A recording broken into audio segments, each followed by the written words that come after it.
नमस्ते बच्चों, कैसे हो? सब बढ़िया एकदम। पढ़ाई वढ़ाई कैसी चल रही है? सब सही चल रही है? मेरा नाम है सौरभ और आपका बहुत बहुत स्वागत है आपके चैनल पे जिसका नाम है स्काई है। और यहाँ पे हम स्टडीज से रिलेटेड टॉपिक्स पे है ना हम डिस्कशन करेंगे। ठीक है, तो पहले हमें ये चैप्टर जो 10th क्लास का आपका है, केमिकल रिएक्शंस एंड इक्वेशंस, है ना। बोर्ड्स भी आने वाले हैं, डर भी लग रहा है थोड़ा सा। ये चैप्टर हमने पढ़ा भी नहीं है, पढ़ा नहीं, कुछ नहीं पता, है ना। तो इस चैप्टर पे हम जितने कम टाइम में जितना ज्यादा आपको प्रोवाइड कर सकते हैं मटेरियल, वो हम आपको इस चैनल में प्रोवाइड करेंगे। इस चैप्टर से जितने भी चैप्टर आपके साइंस के हैं, जितने भी चैप्टर आपके मैथ्स के हैं, सबके हम मटेरियल आपको प्रोवाइड करेंगे इस चैनल पर। ठीक है, तो बिना बात करे स्टार्ट करते हैं। तो चैप्टर का नाम है आपका केमिकल रिएक्शंस एंड इक्वेशंस। तो भाई सिंपल सी बात है, ये केमिकल रिएक्शन क्या होती है और केमिकल इक्वेशन क्या होती है, अब देखते हैं। भाई केमिकल रिएक्शंस क्या होती है? What is a chemical reaction? ठीक है, तो केमिकल रिएक्शन तुमने पढ़ा होगा, नहीं पढ़ा होगा पता नहीं। एक केमिकल रिएक्शन के अंदर क्या क्या होता है, देखो। एक हमारे होते हैं रिएक्टेंट्स और उसके साथ ही हमारे क्या होते हैं? प्रोडक्ट्स। मतलब ये है कि भाई सिंपल सी बात है, रिएक्टेंट्स आपस में रिएक्ट करते हैं और क्या बनाते हैं? प्रोडक्ट बनाते हैं। अब ये रिएक्टेंट्स क्या होते हैं? तो रिएक्टेंट्स हमारे सिंपल क्या होते हैं? कोई भी एटम्स हो सकते हैं, एटम्स आपस में रिएक्ट कर सकते हैं, मॉलिक्यूल्स आपस में रिएक्ट कर सकते हैं, है ना। कोई भी चीज आपस में रिएक्ट करेगी और क्या बनाएगी? कोई प्रोडक्ट बनाएगी। जैसे एग्जांपल ले लो, सिंपल सी बात है, अगर तुम्हें दाल बनानी है, क्या बनानी है तुम्हें? दाल बनानी है। तो दाल बनानी, दाल की सब्जी बनानी है, तुम क्या करोगे? दाल लोगे, उसके अंदर पानी डालोगे, नमक मिर्च मसाला डालोगे, है ना। तो वो सारे किस में आ जाएंगे? आपके रिएक्टेंट में। और जब कुकर की सीटी वीटी लगने के बाद सारी चीजें आपकी तैयार होकर बन जाएगी, तो वो क्या बन जाएगी? दाल की सब्जी, जो कि हो जाएगी आपका प्रोडक्ट। ठीक है, तो रिएक्टेंट्स आपस में रिएक्ट करते हैं और क्या बनाते हैं? आपका प्रोडक्ट बनाते हैं। ये हमारी क्या होती है? केमिकल रिएक्शन होती है। ठीक है, एक केमिकल रिएक्शन के अंदर आपके रिएक्टेंट्स होते हैं और आपके क्या होते हैं? प्रोडक्ट्स होते हैं। सिंपल सी बात है, कोई दिक्कत तो नहीं है। अब बात करें कि केमिकल रिएक्शंस और केमिकल इक्वेशंस में क्या फर्क होता है ना। What is the difference between chemical reactions and equations? दोनों अलग अलग लिखे हुए हैं ना, केमिकल रिएक्शंस अलग लिखा हुआ है, केमिकल इक्वेशंस अलग लिखा हुआ है। चलो अब देखते हैं केमिकल रिएक्शंस एंड इक्वेशंस में क्या फर्क होता है। देखो बच्चों, जैसे सिंपली मैं तुमको यहाँ पे केमिकल रिएक्शन लिख के दिखाता हूं। Hydrogen plus oxygen gives out water, H2O, water, है ना। Hydrogen plus oxygen gives water, मतलब हाइड्रोजन ने ऑक्सीजन के साथ रिएक्ट करा और क्या बना दिया? आपका पानी बना दिया। यहाँ पे आपका हाइड्रोजन और ऑक्सीजन दोनों क्या है? रिएक्टेंट्स हैं, और वाटर क्या है? आपका प्रोडक्ट है ना। तो हाइड्रोजन और ऑक्सीजन क्या हो गया? आपके रिएक्टेंट्स दोनों, और वाटर क्या हो गया? आपका प्रोडक्ट हो गया। सिंपल सी बात है ना, कि भैया हाइड्रोजन और ऑक्सीजन ने आपस में रिएक्ट करा, तो ये क्या होगा? रिएक्टेंट, और जो आपका फॉर्म हुआ वो क्या हुआ? आपका प्रोडक्ट। अब ये तो होगी हमारी केमिकल रिएक्शन। क्या होगी हमारी केमिकल रिएक्शन? अब बात करें इस केमिकल रिएक्शन की इक्वेशन कैसे लिखी जाए। मतलब आपने क्या करा? इस केमिकल रिएक्शन को आपने परफॉर्म करा, हाइड्रोजन प्लस ऑक्सीजन आपने पानी बना दिया, है ना। जो भी चीज फिजिकली परफॉर्म होती है, जो लेबोरेटरीज में परफॉर्म होती है, उसको हम क्या बोलते हैं? रिएक्शंस, है ना। जो जैसे आपने कोई भी एक्सपेरिमेंट करा, उस एक्सपेरिमेंट में जो आपने फिजिकली जो असलियत में चीज हुई है, वो होती है केमिकल रिएक्शन, है ना। अब जब उस केमिकल रिएक्शन को आप अपनी कॉपी में उतारते हो, कॉपी में उतारने का मतलब जब इस केमिकल रिएक्शन को आपने थ्योरेटिकली अपनी कॉपी में उतारा, तो थ्योरेटिकली कॉपी में कैसे उतारोगे? देखो, hydrogen plus oxygen gives water. यहां पे आपने क्या करा? सिंबॉलिक फॉर्म सबकी यूज करी। हाइड्रोजन की भी आपने सिंबॉलिक फॉर्म यूज करी, ऑक्सीजन की भी सिंबॉलिक फॉर्म यूज करी, और वाटर की भी सिंबॉलिक फॉर्म यूज करी। रिएक्शन के अंदर ऐसा नहीं था। रिएक्शन के अंदर आपने क्या करा? Hydrogen plus oxygen gives water, है ना। ये आपने परफॉर्म करी थी। ये क्या करी थी हमने? ये रिएक्शन हमने परफॉर्म करी थी, है ना। ये हमारा प्रैक्टिकल था। इस प्रैक्टिकल को हमने जब थ्योरेटिकल फॉर्म में लेकर नीचे आए,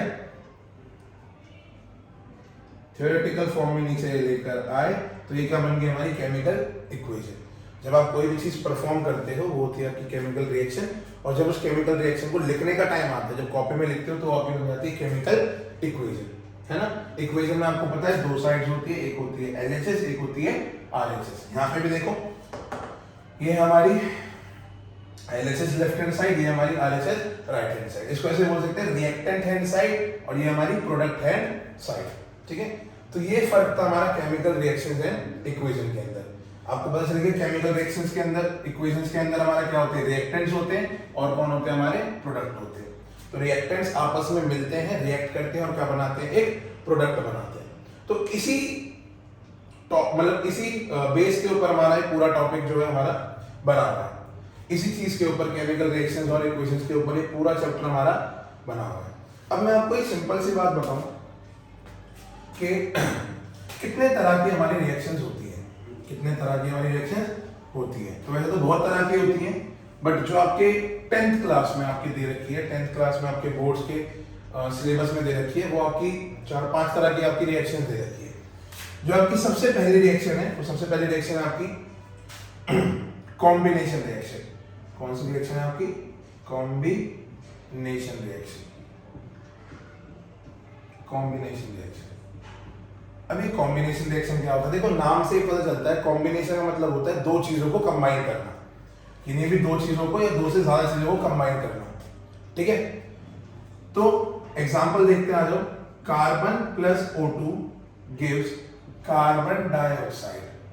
देखो हो क्या रहा है, सिंपल सी बात है, कार्बन और ऑक्सीजन आपस में कंबाइन हो रहे हैं और एक आपका प्रोडक्ट दे रहे हैं जिसका नाम होता है कार्बन डाइऑक्साइड, ठीक है। तो इसकी डेफिनेशन कैसी होती है, व्हेन 2 और मोर देन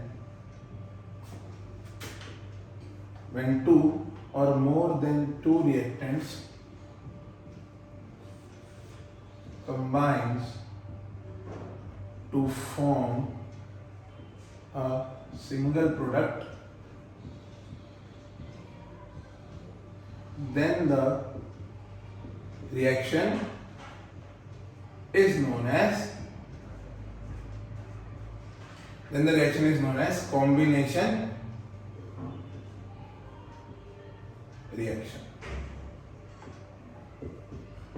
सही बात है बच्चों कि जब दो या दो से ज्यादा रिएक्टेंट आपस में कंबाइन करें और आपको एक प्रोडक्ट लाके दे, तो ऐसी रिएक्शन को हम क्या बोलते हैं, कॉम्बिनेशन रिएक्शन। इसका एग्जांपल देखो और देख सकते हैं हम यहाँ पे, H2 plus O2 gives H2O, कि पानी और ऑक्सीजन आपस में रिएक्ट करें और क्या बना दिया आपका, हाइड्रोजन और ऑक्सीजन आपस में रिएक्ट करे और क्या बना दिया आपका, पानी बना दिया। देखिए आपका हाइड्रोजन और ऑक्सीजन दोनों आपस में रिएक्ट करे क्या बना दिया आपका, वाटर बना दिया, ठीक है। अब इसी के ही अंदर, कॉम्बिनेशन रिएक्शन के अंदर, या फिर मैं सिंपली एक बात बताऊं, एक और रिएक्शन होती है जिसका नाम होता है बच्चों एक्सोथर्मिक रिएक्शन। क्या होती है, एक्सोथर्मिक रिएक्शन, ठीक है। जो हमारी कॉम्बिनेशन रिएक्शंस होती है वो सारी क्या होती है, एक्सोथर्मिक रिएक्शन। एक्सोथर्मिक का मतलब क्या होता है सर, एक्सोथर्मिक का मतलब होता है कि ऐसी रिएक्शन जहां पे हीट हमारी रिलीज होती है, जहां पे हीट हमारी रिलीज होती है। देखो होता क्या है, हीट रिलीज होने का मतलब क्या है, देखो carbon plus oxygen gives carbon dioxide, carbon plus oxygen gives carbon dioxide, मतलब कार्बन और ऑक्सीजन आपस में मिलेंगे और क्या बनाएंगे आपका, कार्बन डाइऑक्साइड बनाएंगे। देखो होता क्या है कि कार्बन, मान लो तुम एक एग्जांपल ले लो, कार्बन हमारा कोल हो गया, ठीक है। तुमने क्या करा, इस कोल को ऑक्सीजन की प्रेजेंस में जला दिया, कार्बन की जगह पे हमने क्या लिया, कोल, क्योंकि कार्बन से ही क्या बनता है, कोल बनता है। तो कोल को तुमने ऑक्सीजन की प्रेजेंस में जला दिया, तुमने जलाया, और तुम देखते हो कि कोल के अंदर से क्या निकलता है, CO2 कार्बन डाइऑक्साइड गैस निकलती है। सिंपल सी बात है, किसी भी कार्बन से रिलेटेड चीज को आप जलाओगे तो उसके अंदर से क्या निकलेगी, CO2। और जो CO2 आपकी होती है वो कैसी होती है, हॉट होती है नहीं होती है भाई, गर्म होती है नहीं होती है, गैस जो होती है गर्म होती है नहीं होती है। ये गर्म क्यों होती है, क्योंकि देखो हुआ क्या है, जहां पे आपने कार्बन को ऑक्सीजन की प्रेजेंस में जलाया है ना, और जो उसके अंदर से आपकी CO2 गैस निकली है वो कैसी नेचर है, हॉट इन नेचर, मतलब गर्म गैस है, ठीक है, गर्म है। इसका मतलब इसके अंदर से हीट निकली होगी, जो CO2 गैस है इसके अंदर से हीट निकली होगी। और ऐसी रिएक्शंस को हम क्या बोल देते हैं, एक्सोथर्मिक रिएक्शन हम इनको बोल देते हैं। एक्सोथर्मिक रिएक्शन का मतलब क्या होता है कि ऐसी reaction, those reactions in which heat or energy is evolved। ऐसी रिएक्शन जहां पे हीट और एनर्जी इवॉल्व हो, ऐसे रिएक्शन को हम क्या बोलते हैं, एक्सोथर्मिक रिएक्शन बोलते हैं। एग्जांपल, आप ये वाला एग्जांपल लिख सकते हो, एग्जांपल में हम ये लिख सकते हैं। तो ये हो गई हमारी एक्सोथर्मिक रिएक्शन की कहानी और कॉम्बिनेशन रिएक्शन, ये साथ में ही है, ठीक है। जितने भी कॉम्बिनेशन रिएक्शन हमारी होती है ज्यादातर वो क्या होती है, हमारी एक्सोथर्मिक इन नेचर होती है। एक्सोथर्मिक उसके अंदर से हीट निकलती है ना। आप पन्नी को जलाओगे, देखते हो उसके अंदर से हीट इवॉल्व होती है। या फिर सिंपल सी बात है यार, आप अपने एक काम करो, आप अपने मुंह के सामने हाथ रखो और उसको मुंह के सामने हाथ रखो और सांस बाहर फेंको, तो आपके हाथ पे कैसा फील होगा, गरम गरम फील होगा। गरम क्यों फील होगा, क्योंकि आपके मुंह से क्या बाहर निकल के आ रही है, कार्बन डाइऑक्साइड। और कार्बन डाइऑक्साइड कैसी नेचर है, हॉट नेचर है, ठीक है। तो इसलिए तुम्हारी क्या होगी, एक्सोथर्मिक रिएक्शन होगी। तो ये कॉम्बिनेशन रिएक्शन हमको समझ में आ रही है। कॉम्बिनेशन रिएक्शन क्या होती है, ठीक है सर, कॉम्बिनेशन रिएक्शन हमको समझ में आ गई। ये मिटा दो, चलो ये हमने मिटा दिया। अब कॉम्बिनेशन रिएक्शन के बाद हमारी एक और रिएक्शन आती है जिसका नाम होता है हमारा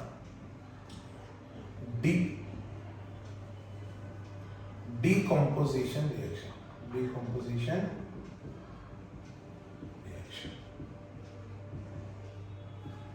अब ये डीकंपोजिशन रिएक्शन क्या होती है, देखो जैसे कॉम्बिनेशन रिएक्शन में क्या हो रहा था कि दो रिएक्टेंट मिलके एक प्रोडक्ट बना रहे थे। दो रिएक्टेंट मिले और आपस में एक प्रोडक्ट बनाया, ठीक है। वैसे ही डीकंपोजिशन रिएक्शन में क्या होता है, डीकंपोजिशन रिएक्शन के अंदर क्या होता है, उसी का उल्टा, कॉम्बिनेशन का उल्टा होता है डीकंपोजिशन रिएक्शन। देखो एग्जांपल, जैसे मेरे पास एक एग्जांपल ले लो, CaCO3 है, कैल्शियम कार्बोनेट, ठीक है। इस कैल्शियम कार्बोनेट को मैंने थोड़ा सा हीट कर दिया। ये कैल्शियम कार्बोनेट है, सबको पता है कि भैया आयनिक कंपाउंड कैसे फॉर्म होते हैं।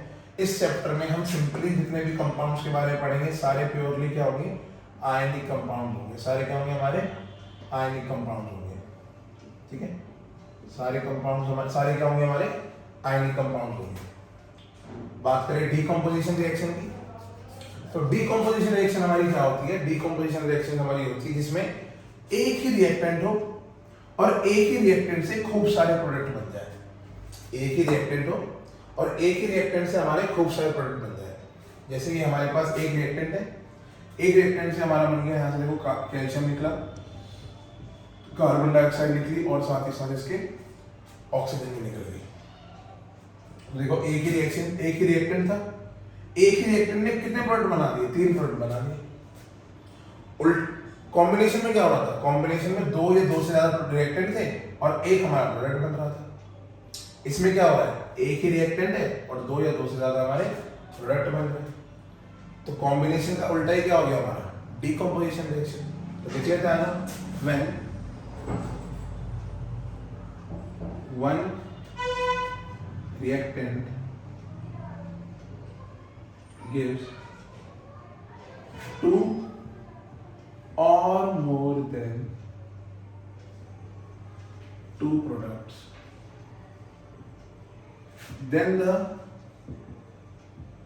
reaction is known as decomposition reaction. देखो ना, डीकंपोजिशन का मतलब भी क्या होता है, डीकंपोज करने का मतलब होता है तोड़ देना, है ना, चीजों को ब्रेक कर देना। यहाँ पे देखो हो क्या रहा है, यहाँ पे ना कैल्शियम और कार्बन, यहाँ पे कैल्शियम कार्बन और इन सब के बीच में एक बॉन्ड होगा। बॉन्ड सब जानते हो, 9th क्लास में हमने बॉन्ड पढ़ा था, नहीं पढ़ा तो समझाया। तो देखो बॉन्ड का मतलब क्या होता है, अट्रैक्शन। यहाँ पे देखो कैल्शियम कार्बन से जुड़ा हुआ है, कार्बन ऑक्सीजन से जुड़ा है, ये सब आपस में जुड़े हुए हैं, है ना। तो ये किसी एक अट्रैक्शन से जुड़े हुए होंगे और उसी अट्रैक्शन को हम क्या बोल देते हैं, बॉन्ड बोल देते हैं, हाँ या ना। अब इनके बीच में कौन सा बॉन्ड होगा, आयनिक बॉन्ड होगा। सिंपल सी बात है, इनके बीच में कौन सा बॉन्ड होगा, आयनिक बॉन्ड। क्योंकि तुम्हें पता है बच्चों कि कैल्शियम 2+ होता है और कार्बोनेट 3 माइनस 2। तो देखो दोनों आयन्स हैं, कैल्शियम 2+ और कार्बोनेट आयन, यहाँ पे 2 यहाँ पे 2, इसकी वैलेंसी क्रॉस मल्टीप्लाई करेंगे तो क्या बन जाएगा CaCO3, है ना। तो कैल्शियम कार्बोनेट कौन सा कंपाउंड है, आयनिक कंपाउंड। जितने भी इस चैप्टर में हम कंपाउंड्स पढ़ेंगे सारे हमारे कौन से होंगे, आयनिक कंपाउंड होंगे, ठीक है। चलो तो इतनी बात हमको समझ में आई कि भैया कैल्शियम कार्बोनेट है, कैल्शियम कार्बोनेट को तोड़ेंगे तो क्या निकल के आएगा हमारा, calcium plus carbon dioxide plus oxygen gas. तो एक रिएक्टेंट था, एक ही रिएक्टेंट को तोड़ा और तोड़ के हमारी बहुत सारे प्रोडक्ट आ गए। अब जैसे बच्चों कॉम्बिनेशन रिएक्शन जो थी वो एक्सोथर्मिक इन नेचर थी, मतलब अगर उस रिएक्शन को करवाओगे तो फाइनल प्रोडक्ट के अंदर से हीट निकलेगी। सिंपल सी बात है भाई, जैसे हमने कार्बन और ऑक्सीजन को रिएक्ट करवाया, प्रोडक्ट में क्या निकला, कार्बन डाइऑक्साइड, और कार्बन डाइऑक्साइड के अंदर से हीट निकलती है, इतना आपको पता ही है।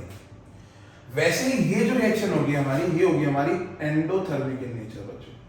कैसी होगी, एंडोथर्मिक, ENDOTHERMIC, एंडोथर्मिक रिएक्शन होगी।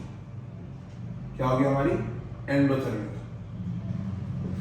अभी एंडोथर्मिक का मतलब क्या होता है, जैसे एक्सोथर्मिक में क्या हो रहा था कि हीट निकल रही थी, सॉरी एक्सोथर्मिक में क्या हो रहा था कि हीट निकल रही थी, एंडोथर्मिक में क्या होगा कि हीट हमें देनी पड़ेगी खुद से, हीट हमें खुद से देनी पड़ेगी। मतलब इस रिएक्शन में देखो सिंपल सी बात है यार, अब इनके बीच में बॉन्ड है, कैल्शियम और कार्बोनेट के बीच में एक बॉन्ड है। इस बॉन्ड को तोड़ने के लिए देखो हमने क्या करा, इसको तोड़ा है ना, इसको तोड़ा है ना, तोड़ के अलग अलग कर दिया। तो तोड़ने के लिए कहीं ना कहीं तुम्हें एनर्जी देनी पड़ेगी कि नहीं देनी पड़ेगी, बस मुझे ये बता दो, एनर्जी यहाँ पे रिक्वायर्ड होगी कि नहीं होगी, हाँ या ना। जैसे मान लो तुम्हारा दोस्त है ना, तुम हो यहाँ पे और यहाँ पे तुम्हारा दोस्त है, ठीक है, सिंपल सी बात है, दो दोस्त है, इनके बीच में बॉन्ड बना हुआ है। बॉन्ड मतलब भाई दोनों बहुत अच्छे बहुत प्यारे दोस्त हैं, बट किसी को तुम्हारी दोस्ती की जलन होती है तो क्या करेगा, तुम दोनों के बीच में लड़ाई कराएगा, हाँ या ना। वो तुम्हारे बीच में कराएगा, वो तुम्हारे बीच में लड़ाई करवाएगा। लड़ाई करवाने के लिए इसको बहुत एनर्जी लगानी पड़ेगी तुम्हारी दोस्ती तोड़ने के लिए, हाँ या ना। तो एनर्जी इसने लगाई है, वैसे ही यहाँ पे कैल्शियम कार्बोनेट के बीच का बॉन्ड तोड़ने के लिए हमें एनर्जी खुद से देनी पड़ेगी। अब एनर्जी तुम कैसे भी दे सकते हो, इसको हीट कर दोगे तो देखो हीट करेंगे, जैसे मान लो मैंने कैल्शियम कार्बोनेट इसको मैंने हीट कर दिया, तो हीट करने से क्या हुआ, इसको एनर्जी दी, इसको एनर्जी देके इसके बीच के बॉन्ड टूट गए, और बॉन्ड टूटने के बाद ये अपना प्रोडक्ट में कन्वर्ट हो गया। तो एक्सोथर्मिक रिएक्शन में क्या होता है, एक्सो मतलब एग्जिट, हीट का एग्जिट होता है। एंडो मतलब एंट्री, समझ लो हीट की एंट्री होती है। तो यहाँ पे हीट हमें देनी पड़ती है डिकम्पोजिशन रिएक्शंस में, और कॉम्बिनेशन में हीट निकल रही होती है। तो उसी का उल्टा, those reactions in which heat or energy is required, then the reaction is known as endothermic reaction.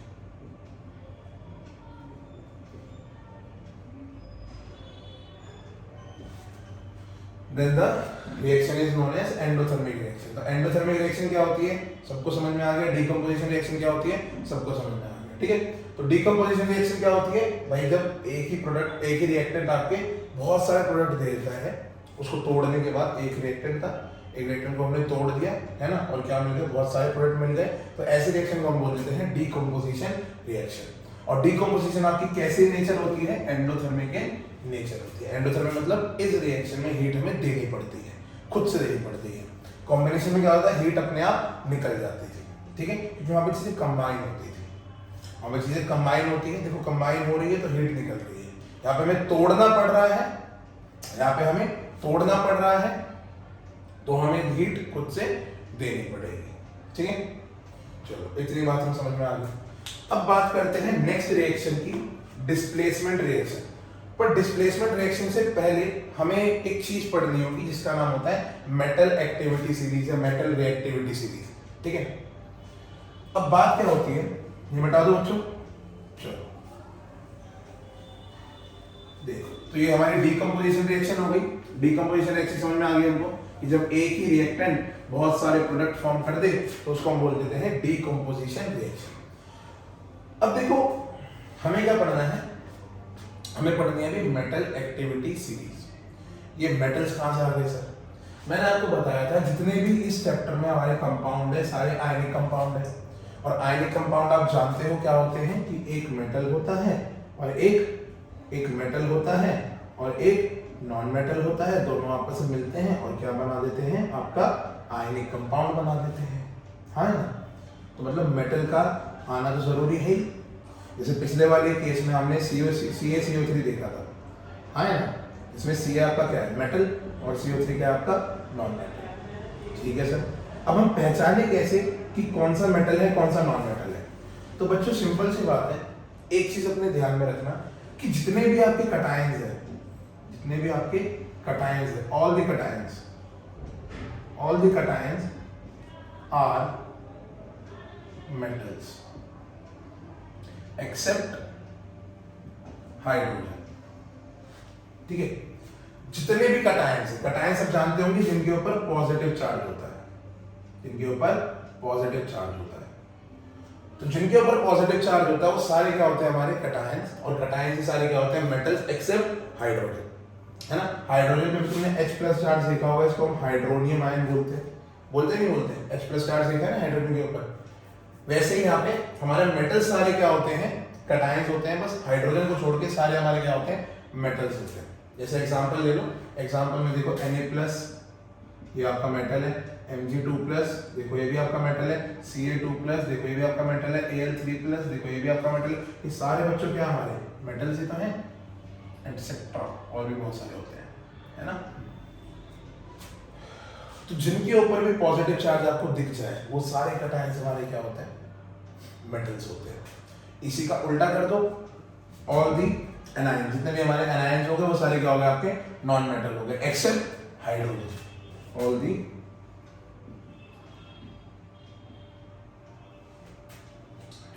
all the anions are non-metal except hydrogen. सारे अनायंस हमारे क्या होते हैं, नॉन मेटल होते हैं। कुछ ऐसे कार्बन वार्बन भी है जो अनायन नहीं होते बट वो भी नॉन मेटल होते हैं, ठीक है, उनकी बारे में हम बाद में बात करेंगे। पर फिलहाल हमें मेटल के बारे में समझना है कि मेटल्स क्या होते थे। मेटल्स तो हमारे वही होते हैं जिनके ऊपर पॉजिटिव का चार्ज आपको दिख जाए, वो सारे हमारे क्या होते हैं, मेटल्स होते हैं। या फिर एक काम करना, अपना पीरियोडिक टेबल लेना, पीरियोडिक टेबल में शुरू के जो दो आपके ग्रुप है, चलो पीरियोडिक टेबल जब पढ़ेंगे उसमें तब समझ लेंगे, ठीक है। तो ये देख लो, कोई दिक्कत है इसमें तो बताओ, कमेंट कर दो बच्चों अगर कोई भी दिक्कत आ रही हो तो, ठीक है। चलो मैं बता देता हूँ उसको। अब बात करते हैं मेटल एक्टिविटी सीरीज। अब बात यह है कि मेटल एक्टिविटी सीरीज हम पढ़ क्यों रहे हैं, क्योंकि अभी हमें नेक्स्ट रिएक्शन जो पढ़नी है वो है डिस्प्लेसमेंट रिएक्शन। तो डिस्प्लेसमेंट रिएक्शन के लिए हमें मेटल एक्टिविटी सीरीज का पता होना बहुत जरूरी है। अगर हम मेटल एक्टिविटी सीरीज या मेटल रिएक्टिविटी सीरीज को नहीं जानेंगे तो हम डिस्प्लेसमेंट रिएक्शन को अच्छे से पढ़ भी नहीं पाएंगे। चलो आओ याद करते हैं, देखते हैं मेटल एक्टिविटी सीरीज होती क्या है। जितने भी आपके मेटल्स हैं, देखो कुछ कुछ मेटल्स होते हैं जो बहुत ज्यादा रिएक्टिव होते हैं और कुछ कुछ ऐसे मेटल्स होते हैं जो बहुत ज्यादा अनरिएक्टिव होते हैं, ठीक है। कुछ कुछ मेटल्स होते हैं जो बहुत ज्यादा रिएक्टिव होते हैं, कुछ कुछ ऐसे मेटल होते हैं जो बहुत ज्यादा अनरिएक्टिव होते हैं। तो उन्हीं की हमें एक सीरीज बनानी है ऊपर से नीचे तक।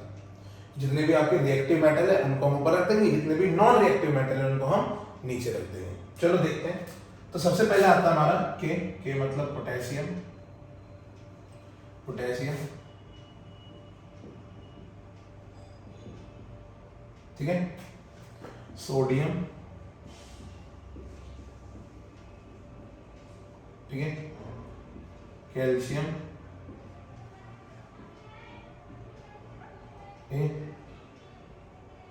Magnesium,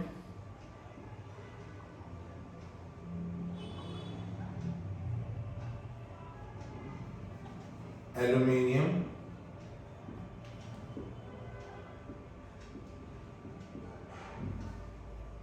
zinc, iron,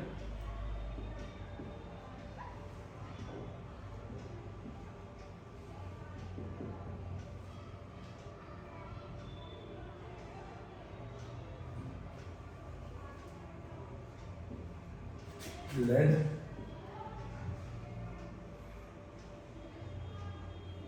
hydrogen.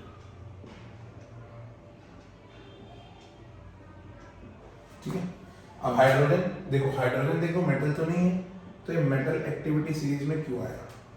आपको पता है बच्चों, जो मेटल्स होते हैं बहुत ज्यादा रिएक्टिव होते हैं, है ना, ज्यादातर मेटल्स हमारे रिएक्टिव होते हैं, बट कुछ ऐसे मेटल्स हैं जो एक नॉन मेटल से भी ज्यादा कम रिएक्टिव होंगे।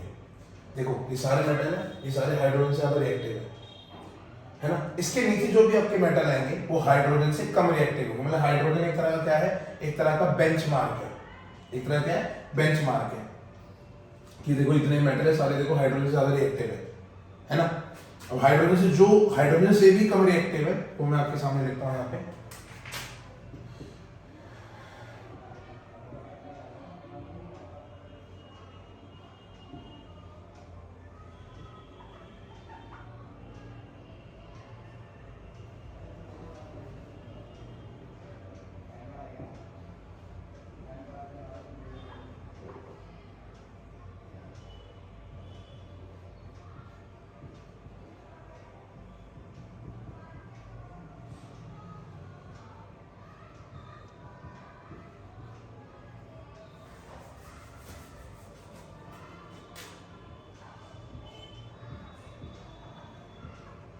कॉपर, मर्क्यूरी, सिल्वर और लास्ट में, सेकंड लास्ट में गोल्ड, और सबसे लास्ट में हमारा आता है प्लैटिनम। ठीक है, देखो बच्चों ये हमारी क्या है, मेटल रिएक्टिविटी सीरीज है। देख लेना यहाँ पे, ये क्या है हमारी सारी मेटल रिएक्टिविटी सीरीज। ठीक है, जितने भी ये मेटल्स आपके ऊपर है ये सारे रिएक्टिव है, नीचे आते आते इनकी रिएक्टिविटी कम होती जा रही है, नीचे आते आते इनकी रिएक्टिविटी क्या होती जा रही है, कम होती जा रही है। ठीक है, तो बच्चों देखो यहाँ पे, देखो इस लिस्ट में हमें सबसे पहले नाम दिखता है पोटेशियम का। पोटेशियम हमारा सबसे ज्यादा रिएक्टिव मेटल होता है, इससे ज्यादा कोई भी रिएक्टिव मेटल हमारा नहीं है, मतलब सबसे ज्यादा रिएक्ट करता है। तुम्हें पता ही होगा, पानी में डालोगे इसे तो एकदम से ब्लास्ट कर जाएगा। तो देखो पानी के साथ ही कितना ज्यादा रिएक्टिव होता है। सोडियम भी बहुत ज्यादा रिएक्टिव होता है, कैल्शियम भी बहुत रिएक्टिव होता है, मैग्नीशियम भी बहुत रिएक्टिव होता है। देखो सारे नीचे जाते जाते जाते जाते हमारी रिएक्टिविटी क्या होती जा रही है, कम होती जा रही है। जैसे आपसे पूछे सोडियम और पोटेशियम इन दोनों में से ज्यादा रिएक्टिव कौन होगा, तुम बोल दोगे सर पोटेशियम होगा। ठीक है, कैल्शियम और सोडियम इन दोनों में से कौन ज्यादा रिएक्टिव होगा, सोडियम होगा, क्योंकि देखो सोडियम ऊपर है, कैल्शियम नीचे। चलो सर आपने रिएक्टिविटी सीरीज बता तो दी है, अब इसको कुछ याद करने का, कुछ याद कैसे करें, तो बहुत लंबी सीरीज है, इसको याद कैसे करा जाए। तो बच्चों बताता हूँ, देखो याद कैसे करी जाए। इसको याद करने का बहुत सिंपल तरीका है ना। देखो के से होता है पोटेशियम, तो बोल दो केदारनाथ।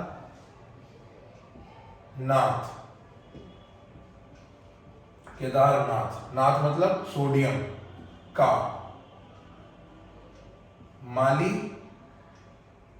केदारनाथ का माली, माली मतलब मैग्नीशियम, आलू, आलू मतलब एल्यूमिनियम, जिंक मतलब जरा, फीके, फीके मतलब आयरन, टिन मतलब से ऐसे मतलब स्टेनियस होता है ना, तो इसको से, टिन मतलब से, पकाता, पकाता मतलब लेड, और हाइड्रोजन मतलब है। तो इसको याद करने का तरीका, केदारनाथ का माली आलू जरा फीके से पकाता है ना भाई। केदारनाथ का कोई माली होगा जो आलू हमारे बहुत फीके पकाता है, तो उसको बोलना जाके कितने फीके ना पकाए, थोड़ा नमक मिर्च डाल के पकाए। तो केदारनाथ का माली आलू जरा फीके पकाता है, मतलब potassium, sodium, calcium, magnesium, aluminium, zinc, iron, tin, lead और हाइड्रोजन। इसको याद करने का तरीका, इसको याद करने का तरीका भी कोई इतना वो नहीं है। ठीक है, तो इसको हम याद कर सकते हैं। देखो हाइड्रोजन यहाँ नीचे लिखा है, यहाँ पे ऊपर लिख दो हाइड्रोजन, हाइड्रोजन यहाँ पे लिख दो H, हाइड्रोजन।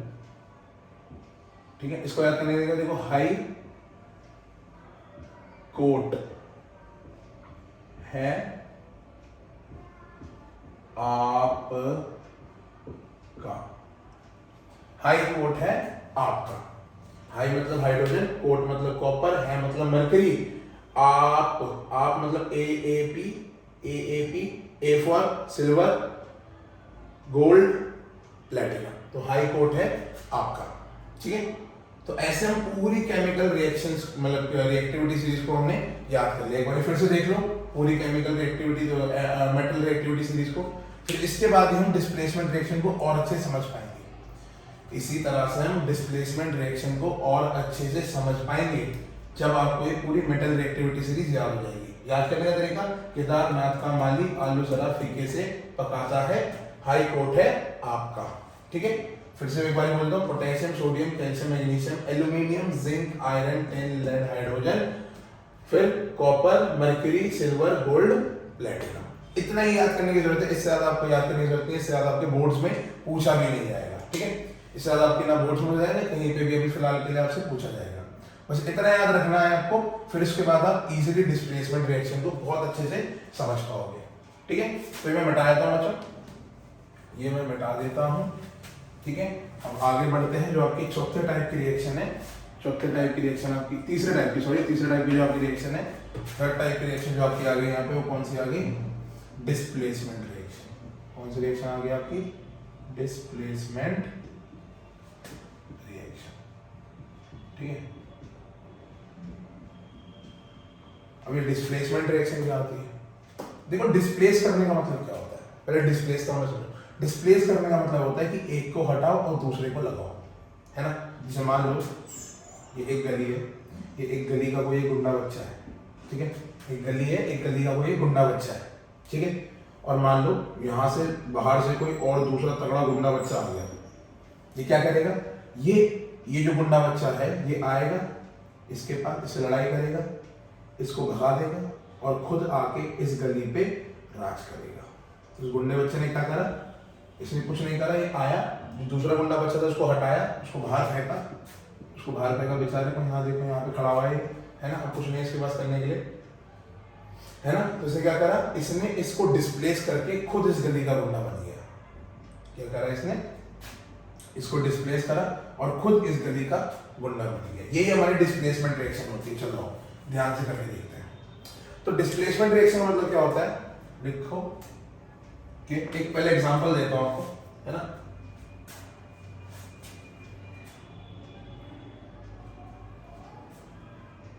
देखो पहले डेफिनेशन लिख लो। व्हेन अ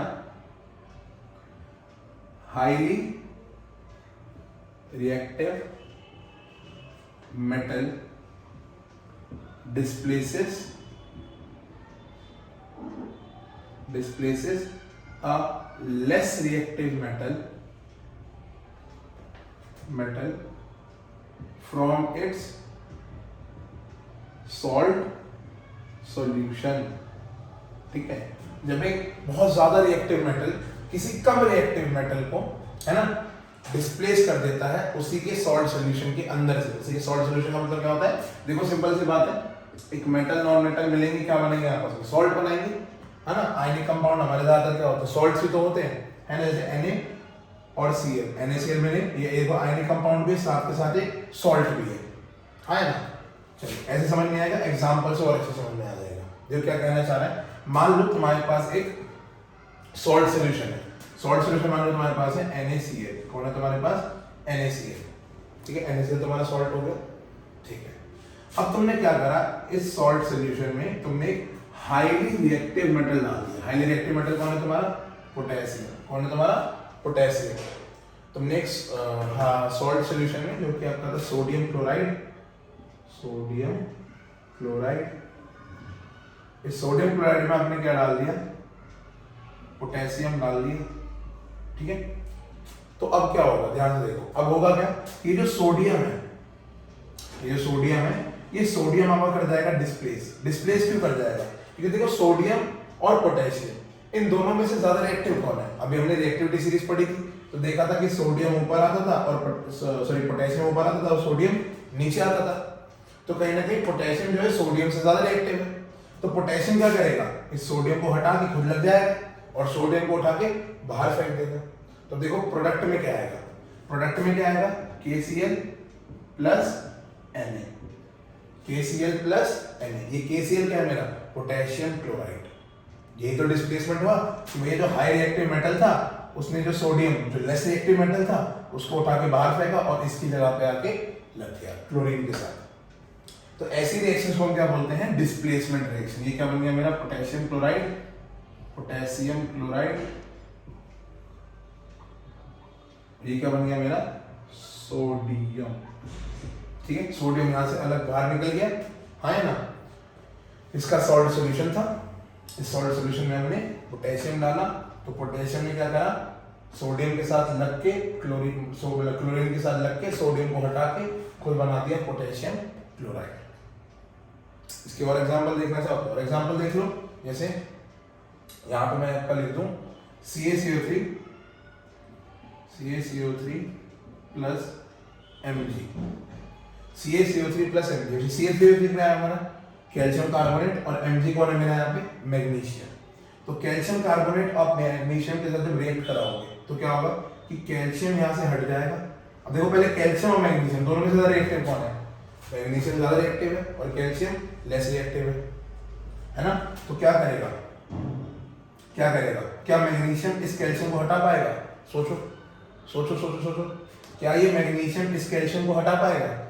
हाँ है ना? नहीं हटा पाएगा। क्यों नहीं हटा पाएगा? क्योंकि मैग्नीशियम आपका लेस रिएक्टिव है और कैल्शियम आपका मोर रिएक्टिव है। देखो ना केदारनाथ का माली, अब मैग्नीशियम तो आया इसको डिस्प्लेस करने के लिए, बट कैल्शियम ने क्या बोला? कैल्शियम ने बोला कि भाई मैं तो ज्यादा रिएक्टिव हूँ तो मैं कैसे डिस्प्लेस कर सकता है? तो इसका मतलब रिएक्शन में आगे होगा क्या? अब रिएक्शन में आगे कुछ भी नहीं होगा, no reaction will take place. क्यों नहीं टेक प्लेस? क्योंकि जहाँ पे तुम हाईली रिएक्टिव मेटल को लेस रिएक्टिव मेटल से डिस्प्लेस करवा सकते हो, ना कि लेस रिएक्टिव मेटल को हाई रिएक्टिव मेटल से डिस्प्लेस करवाना होता है। ठीक है, अगर इसी रिएक्शन को थोड़ा उल्टा करके लिख देता ऐसे MgCO3 magnesium carbonate plus calcium, तो अब तुम्हारा कुछ बन सकता था। अब क्या होता है? कैल्शियम इस मैग्नीशियम को डिस्प्लेस कर देता है, क्या बनाया था? CaCO3 plus Mg। ये तुम्हारा केस निकल के आता था। ठीक है, तो इतनी बात समझ में आ गई हमें। डिस्प्लेसमेंट रिएक्शन पक्का समझ में आ गई क्या होती है? पक्का समझ में आती है। देख लो देख लो देख लो देख लो, कोई दिक्कत तो नहीं है? कोई दिक्कत है तो बताओ मेरे को जल्दी से।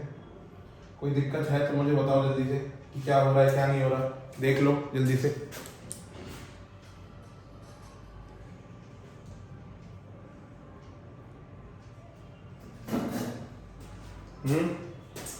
चलो ठीक है, तो अब हम बात करेंगे डबल डिस्प्लेसमेंट रिएक्शन। किसकी? Double displacement reaction. अब ये डबल डिस्प्लेसमेंट रिएक्शन क्या होती है सर? आओ देख लेते हैं क्या होती है।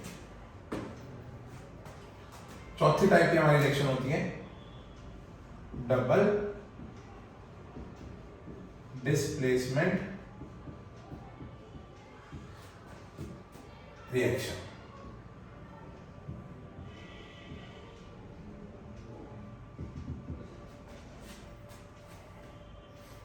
ठीक है, अब जैसे डिस्प्लेसमेंट में क्या हो रहा था कि एक मेटल दूसरे मेटल को डिस्प्लेस कर रहा था, मतलब एक ही मेटल दूसरे मेटल को डिस्प्लेस कर पा रहा था, है ना। जो हाई रिएक्टिव मेटल था वो लो रिएक्टिव मेटल को डिस्प्लेस करके उसकी जगह लग जा रहा था। डबल डिस्प्लेसमेंट में क्या होता है बच्चों?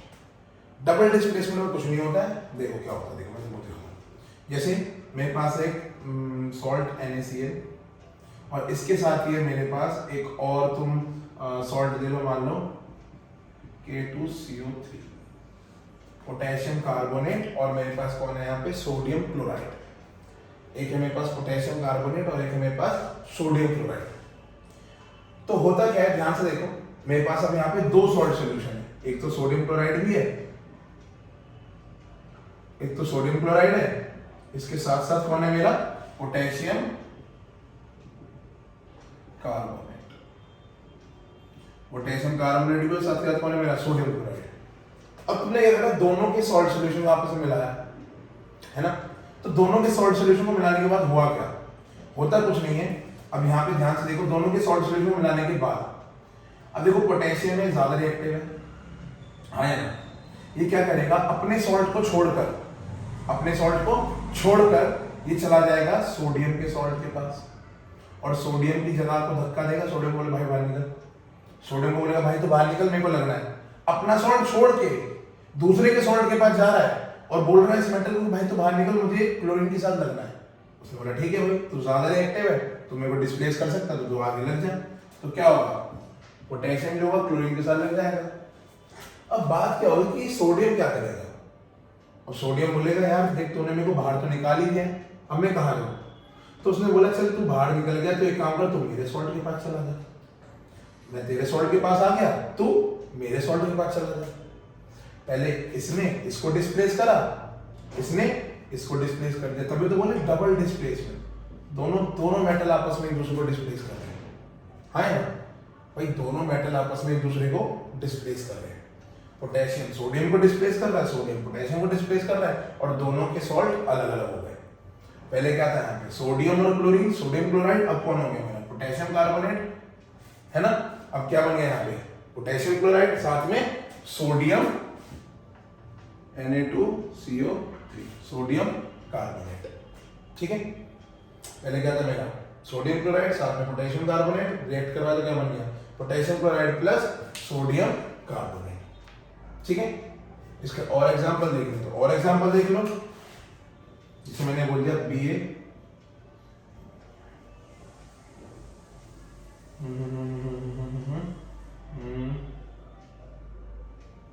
ये देखो आप CaCO3 plus MgSO4, CaCO3 plus MgSO, calcium carbonate plus magnesium sulphate. सबको पता है मैग्नीशियम सल्फेट कैल्शियम कार्बोनेट कैसे बनते हैं, अगर नहीं पता है तो एक काम करना 9th क्लास की किताब खोल लेना, है ना। 9th क्लास की किताब खोल लेना, वहाँ पे आयंस का चार्ट होगा, वहाँ पे आयंस का चार्ट होगा, वो सारे चार्ट्स आपस में याद कर लेना और क्रॉस मल्टीप्लाई करके सबको जल्दी जल्दी से सारे अपने आयनिक कंपाउंड बनाने सीख जाना। या फिर एक सेपरेट वीडियो में आयनिक कंपाउंड बनाने की लगा दूंगा, जिसमें आप आयनिक कंपाउंड को इजीली बना सकते। जैसे मैग्नीशियम सल्फेट मैंने बोल दिया बनाओ, तुमने जल्दी से बना दिया MgSO4।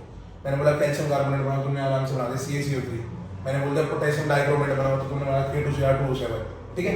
तो ये सारी चीजें मैं एक अलग से सेपरेट वीडियो में डाल दूंगा, वहां पर तुम सारे आयनिक कंपाउंड्स अपने इजीली बना सकते हो। जैसे क्वेश्चन में दे दिया कि हाइड्रोजन सल्फेट, हाइड्रोजन सल्फेट जब जानते हो क्या होता है H2SO4 सल्फ्यूरिक एसिड, है ना। तो तुमने इजीली वो सब बना लोगे, दिक्कत मत लो, ठीक है।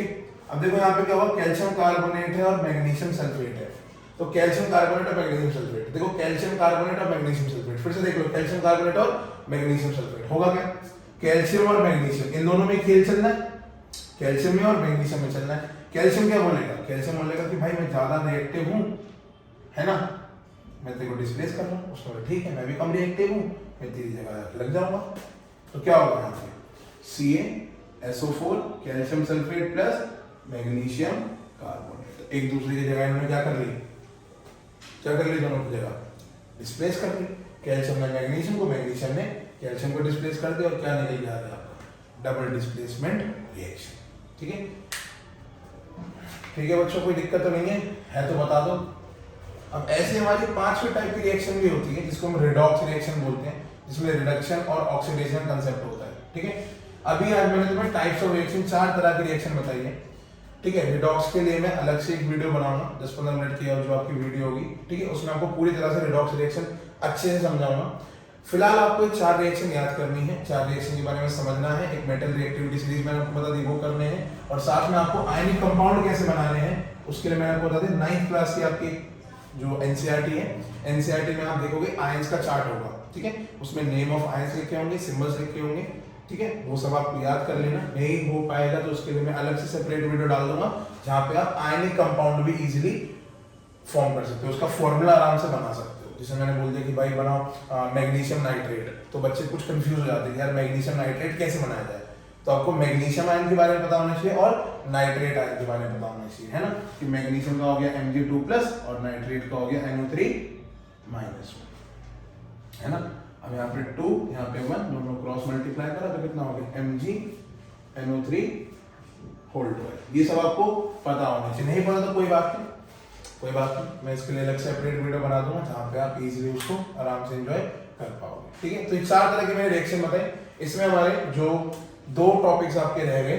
कौन सा रह गया? पहला टॉपिक आपका एक तो है कि बैलेंसिंग कैसे करेगा, बहुत इंपॉर्टेंट है, बहुत इंपॉर्टेंट है। आज मैंने आपको टाइप्स ऑफ रिएक्शन बता दी, बैलेंसिंग नहीं बता पाया, कोई नहीं, नेक्स्ट वीडियो में हमें केमिकल बैलेंसिंग करनी है कि भैया रिएक्शन को बैलेंस क्यों करते हैं, है ना, और बैलेंसिंग कैसे कैसे होती है। और दूसरी जो आपको चीज बतानी है वो बतानी है आपको रिडॉक्स रिएक्शन, रिडॉक्स रिएक्शन, ठीक है। इसी के साथ हम चैप्टर को क्या कर देंगे, फिनिश कर देंगे अपने। जितना मैंने आज पढ़ाया है उसको एक बार ध्यान से घर पे बैठ के अच्छे से रिवाइज करो। कुछ दिक्कत हो तो कमेंट सेक्शन में मेरे को बताओ, ठीक है। कोई भी आपको क्वेरी रिलेटेड हो साइंस से, इस चैप्टर से फिलहाल के लिए, तो आप मेरे को कमेंट सेक्शन में बता सकते हो, ठीक है। और अच्छे से पढ़ो, बढ़िया है। चलो चलो बच्चों, बाय बाय।